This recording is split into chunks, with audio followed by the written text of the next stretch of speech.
اللهم لك الحمد كله ولك الشكر كله اللهم لا أحصي ثناء عليك أنت كما أثنيت على نفسك اللهم لك الحمد كما أنت أهله فصل على محمد كما أنت أهله وافعل بنا ما أنت أهله فإنك أهل التقوى وأهل المغفرة أما بعد أعوذ بالله من الشيطان الرجيم بسم الله الرحمن الرحيم إنا نحن نزلنا الذكر وإنا له لحافظون صدق اللہ العظیم۔ قابل قدر بزرگوں، عزیز دینی بھائیوں، مدرسہ مصباح العلوم کوال کے اس سالانہ اجلاس کے موقع پر آپ حضرات سے گفتگو کی سعادت حاصل ہو رہی ہے۔ چند لمحات میں چند گزارشات اختصار کے ساتھ عرض کر دینا مناسب سمجھتا ہوں۔ مدرسے کا سالانہ جلسہ ہے، سالانہ اجلاس ہے۔ مدرسے کے جلسے میں آپ اور ہم جمع ہیں، شریک ہیں۔ مدرسہ کس کو کہتے ہیں؟ مدرسہ نام ہے درس دینے کی جگہ کا، مدرسہ کہتے ہیں سبق پڑھانے کی جگہ کو، مدرسہ کہتے ہیں پاٹھ پڑھانے کی جگہ کو۔ دراصل مدرسہ نام ہے اللہ کی پہچان کرانے کا، مدرسہ نام ہے رسول پاک صلی اللہ علیہ وسلم کی وراثت کو تقسیم کرنے کا، مدرسہ نام ہے عقائد کی اصلاح کا، اور مدرسہ نام ہے اعمال میں صالحیت پیدا کرنے کا، مدرسہ نام ہے امت کے اخلاق کو سنوارنے کا، مدرسہ نام ہے حلال و حرام کی پہچان کرانے کا، مدرسہ نام ہے رسول پاک صلی اللہ علیہ وسلم کی وراثت کو پھیلانے کا، اللہ کے پیغام کو اللہ کے بندوں تک پہنچانے کا، مدرسہ نام ہے قرآن مجید کے علوم کی اشاعت کا، مدرسہ ایک بہت بڑی نعمت ہے۔ مدرسے کی تاریخ کو لینے کے لیے آپ کو 1400 سال پہلے کی تاریخ کو دیکھنا پڑے گا تو پتہ چلے گا کہ مکہ المکرمہ میں سرکار دو عالم صلی اللہ علیہ وسلم کے ایک صحابی حضرت ارقم رضی اللہ تعالی عنہ ہے کہ جن کے گھر پر ایک مدرسے کا قیام عمل میں آیا تھا، جس کو تاریخ اسلام کے اندر دار ارقم کہا جاتا ہے۔ یہ دار ارقم وہ دار ارقم تھا جو اسلام کا سب سے پہلا مدرسہ تھا، جس کے معلم رسول اللہ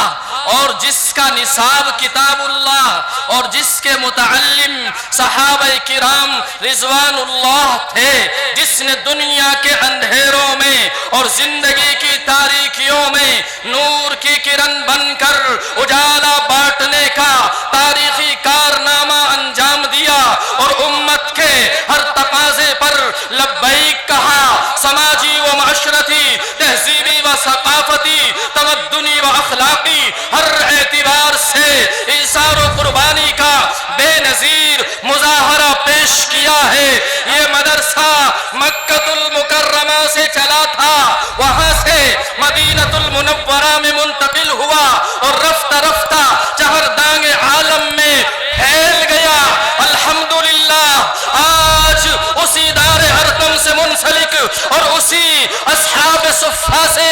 جنم لینے والے ہزاروں نہیں بے شمار مدارس اسلامیہ کا جال چپے چپے پر اللہ کی اس دھرتی کے اوپر پھیلا ہوا ہے۔ الحمدللہ مدرسہ چل رہا ہے، مدارس چل رہے ہیں، دین کے داعی اور قرآن کے شیدائی پیدا ہو رہے ہیں۔ انہی مدرسوں سے اولیاء اللہ پیدا ہوئے، محدثین پیدا ہوئے، مفکرین پیدا ہوئے، مقررین پیدا ہوئے، صدیقین و صالحین پیدا ہوئے، ائمہ و خطبہ پیدا ہوئے، حفاظ و قرہ پیدا ہوئے۔ کسی نے یوں کہا یہ مدرسہ ہے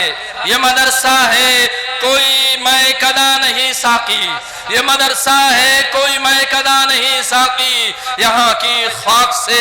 انسان بنائے جاتے ہیں۔ ہاں ان مدارس میں ہر ایک مہکش کو وحدت کا جام پلاتے ہیں، پیغام شریعت دیتے ہیں، انداز وفا سکھلاتے ہیں۔ جی ہاں علم کے ان میخانوں میں پینے سے سرور آ جاتا ہے، اسرار حرم کھل جاتے ہیں، جینے کا شعور آ جاتا ہے۔ او بھائیو انہیں حقیر سمجھ کر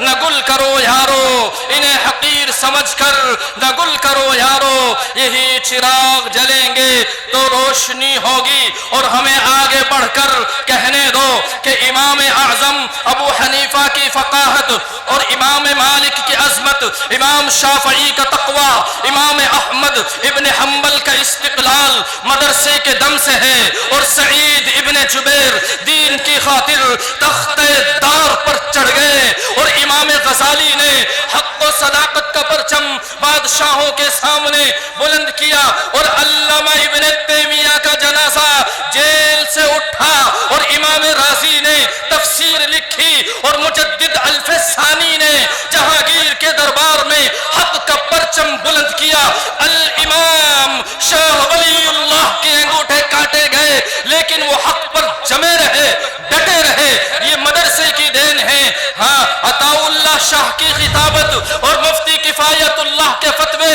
اور مولانا الیاس تبلیغی جماعت کے بانی کی ساری کاوش مدرسے کے دم سے ہے۔ اور ہمیں آگے بڑھ کر کہنے دو کہ پیروں کی پیری اور قطبوں کی قطبیت مدرسے کے وجود سے ہے، مدرسے کے وطن سے، مدرسے کے پیٹ سے ایسی عظیم المرتبت ہستیوں نے جنم لیا ہے جن کی مثال تاریخ میں نہیں ملتی ہے، جنہوں نے اسلام کی سربلندی اور اعلاء کلمت اللہ کے لیے اپنی زندگی کو وقف کر دیا تھا۔ ہاں یہ مدرسے ہیں جو آج ہماری شناخت باقی ہے، آج ہماری پہچان باقی ہے۔ بھائیو آج اگر ہمارے سروں پر ٹوپیاں اور ہمارے چہروں پر داڑھی اور یہ اسلامی لباس نظر آ رہا ہے تو یہ انہی مدرسوں کا فیض ہے۔ اگر یہ مدرسے نہ ہوتے، اگر یہ مدرسے والے نہ ہوتے، اگر یہ اکابر نہ ہوتے، اگر یہ اہل اللہ نہ ہوتے، اگر یہ اللہ والے نہ ہوتے، اگر یہ اللہ اللہ کی صدا بلند کرنے والے نہ ہوتے تو نہ جانے آج ہمارا کیا حال ہوتا۔ جی ہاں آج اگر مسجد کے میناروں سے اللہ اکبر کی صدائیں آ رہی ہے، آج اگر مسجد کے میناروں سے حی علی الصلاۃ حی علی الفلاح کی آواز آ رہی ہے تو یہ انہی مدرسوں کا فیض ہے۔ اگر مدرسے نہ ہوتے تو ہمارا ایمان باقی نہ ہوتا، اگر مدرسے نہ ہوتے تو اسلام باقی نہ ہوتا، اگر مدرسے نہ ہوتے تو ہندوستان میں ہماری یہ پہچان باقی نہ ہوتی۔ یہ ان مدرسوں کا فیض ہے۔ ہم مدرسوں سے جڑیں، مدرسوں سے جڑنے کی ضرورت ہے، مدرسوں سے ہم وابستہ ہو جائیں، ہم اپنے دامن کو مدرسوں سے جوڑ لیں۔ جب ہم مدرسے سے جڑیں گے اور مدرسے سے وابستہ ہوں گے اور مدرسے کی چہر دیواری میں داخل ہوں گے تو پتہ چلے گا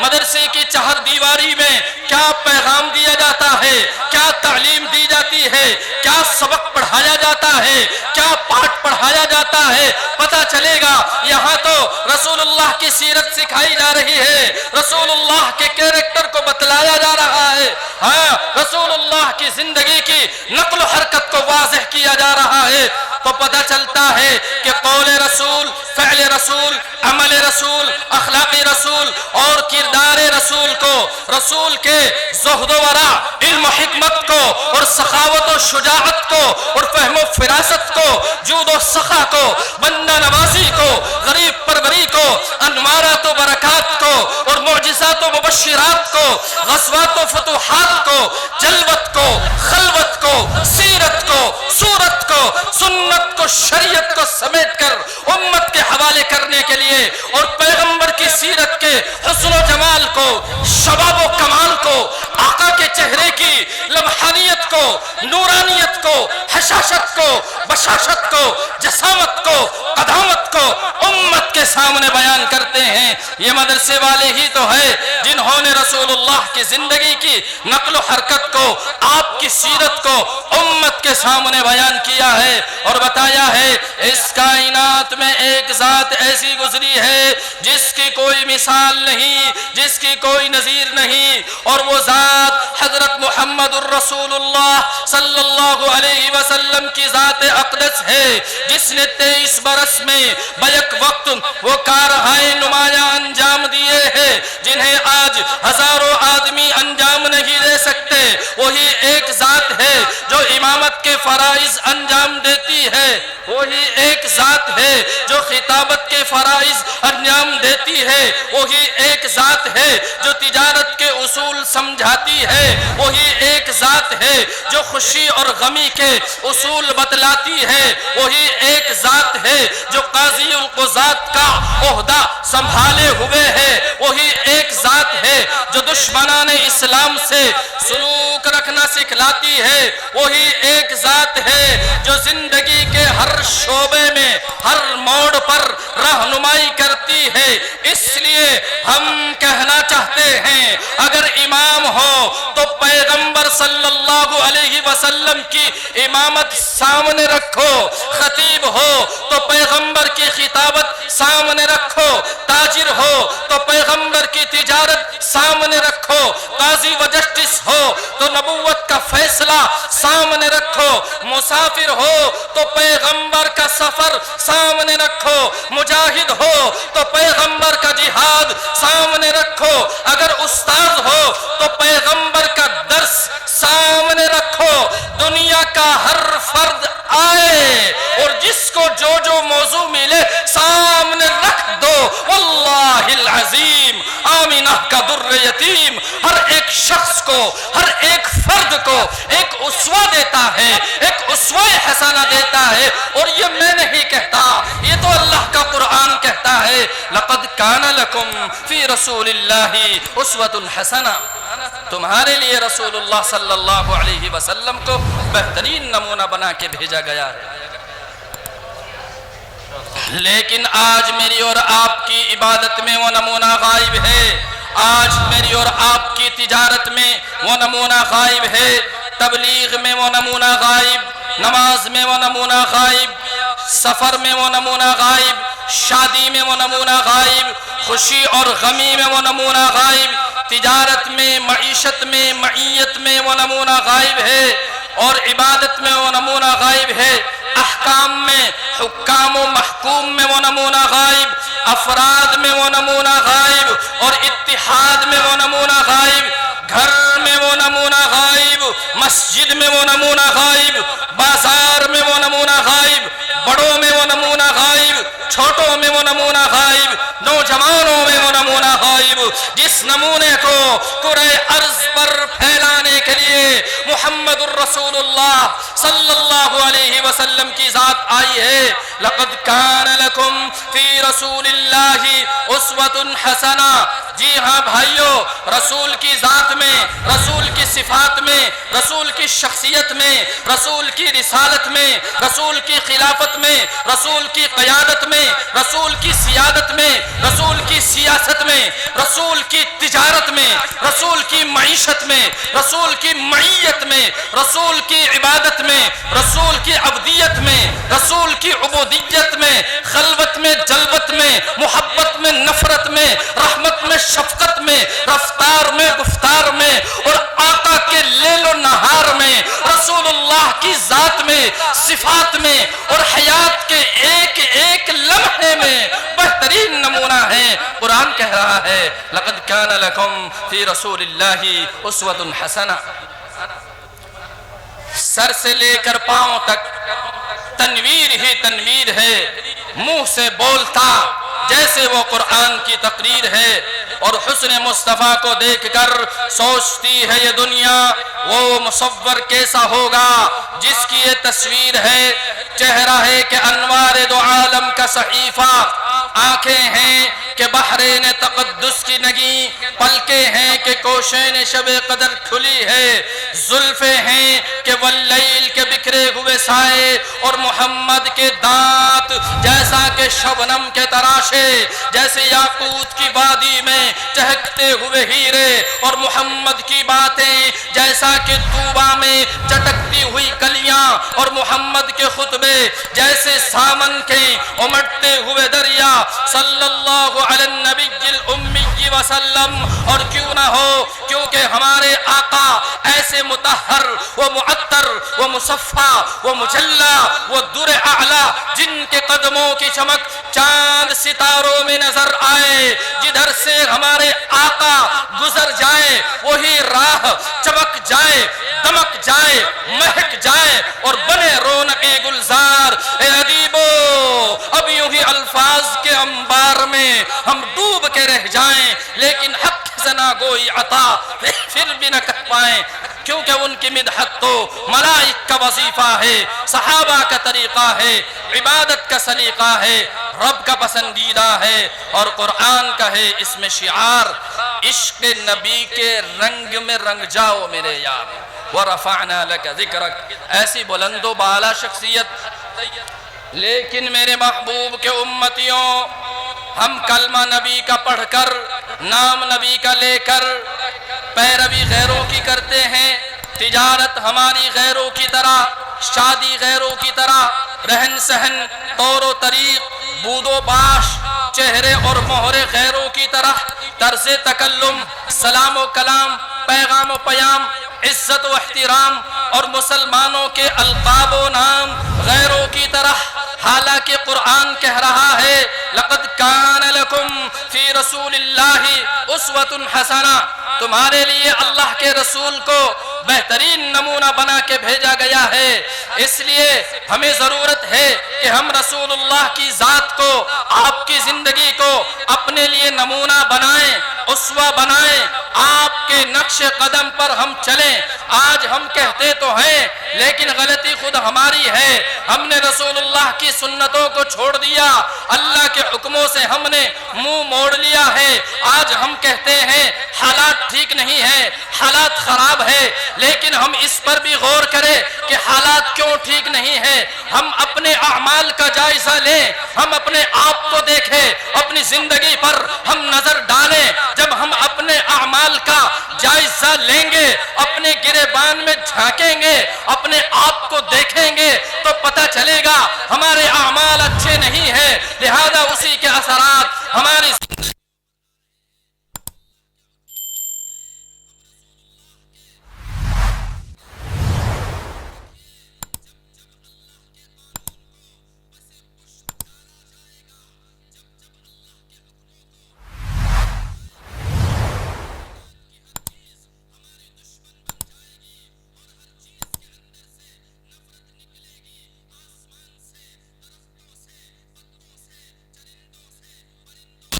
زمین سے، دریاؤں سے، پہاڑوں سے، ہر چیز سے نفرت نکلے گی۔ بھائی بھائی کے لیے نفرت اگلے گا، باپ بیٹے کے لیے نفرت اگلے گا، اور بیٹی کے اندر سے ماں کے لیے نفرت نکلے گی۔ جب ہم اللہ کے قانون کو توڑیں گے تو پھر کائنات کی ہر چیز ہماری دشمن بن جائے گی۔ آج ساری دنیا کے اندر ہمارا یہی حال ہے، کیوں؟ اس لیے جیتے ہیں اپنے مقصد کے لیے، ہم جیتے ہیں اپنی دنیاوی شان و شوکت کے لیے، ہم جیتے ہیں مال و دولت کے لیے۔ یاد رکھیے، جہاں پر مسلمان اللہ کے احکام کو توڑتا ہو، رسول اللہ کے طریقوں سے ہٹ کر زندگی گزار رہا ہو، تو پھر اس کی ہر چیز اس کی دشمن بن جاتی ہے، اور پھر اللہ تعالیٰ اس سے انتقام لیتے ہیں اور بدلہ لیتے ہیں، اور کوئی چیز اس کی حفاظت میں نہیں آتی ہے۔ پریشانیاں اس کی زندگی میں ڈیرا ڈال لیتی ہے، اس کا مقدر بن جاتا ہے۔ ہاں، اگر ہم اپنی زندگیوں کو دیکھیں گے تو احساس ہو جائے گا، اگر ہم اپنی زندگیوں کو شریعت مطہرہ کی کسوٹی پر ناپیں گے تو واضح ہو جائے گا کہ ہم اسلام کے بدترین مجرم ہیں، ہم اسلام کے غلیظ ترین مجرم ہیں۔ ہم نے نام تو رکھ لیا مسلمانوں والا، ہم جس طریقے پر چل رہے ہیں وہ غیروں کا ہے۔ ہمارا لباس، ہمارا انداز، ہمارا کردار، ہماری رفتار، ہماری گفتار اور ہماری شکلیں غیروں کی ہے۔ کل قیامت کے دن اگر محمد الرسول اللہ صلی اللہ علیہ وسلم نے پوچھ لیا بتاؤ کیا دشمنی تھی تمہیں میرے طریقے سے اور کون سی کمی پائی تھی تم نے میری شکل میں، اگر کمی نہیں تھی تو تم نے میرے لباس سے نفرت کیوں کی اور تم نے میرے طریقوں پر چھری کیوں چلائی اور تم نے میری سنتوں کے جنازے کیوں نکالے؟ اگر محمد الرسول اللہ صلی اللہ علیہ وسلم نے یہ سوال کر لیا کیا ہم جواب دیں گے؟ ہمارے پاس کوئی جواب نہیں ہوگا، بیڑا غرق ہو جائے گا۔ آج ضرورت اس بات کی ہے کہ ہم ابھی ہوش میں آ جائیں، ہم اپنی زندگیوں کی نقل و حرکت کو بدلیں، ہم اللہ کے احکام پر عمل کرنے والے بن جائیں، ہم محمد الرسول اللہ صلی اللہ علیہ وسلم کی سنتوں پر عمل کرنے والے بن جائیں، ہم اپنی زندگی کا رخ بدلیں، ہم اپنی زندگی کا رخ بدلیں۔ بس ضرورت اس بات کی ہے۔ یہ مدرسے کا سالانہ اجلاس ہے اور مدرسے دین کے قلعے ہیں، اسلام کی فیکٹریاں ہیں۔ ان مدرسوں سے اللہ کے دین کی شعاعیں نکلتی ہے، یہاں سے قرآن کریم کی صدائیں بلند ہوتی ہے۔ آج کے سنگین حالات میں، آج کے خطرناک ماحول میں مدارس اسلامیہ کو بچانا اور انہیں باقی رکھنا اور ان کو اپنی جان سے بھی زیادہ عزیز رکھنا ہم سب کا فریضہ ہے اور ہم سب کی ذمہ داری ہے۔ اللہ تعالی ہم سب کو مدارس اسلامیہ کی قدردانی کی توفیق عطا فرمائے، اللہ ہمیں دین کی صحیح سمجھ عطا فرمائے۔ وآخر دعوانا ان الحمد للہ رب العالمین۔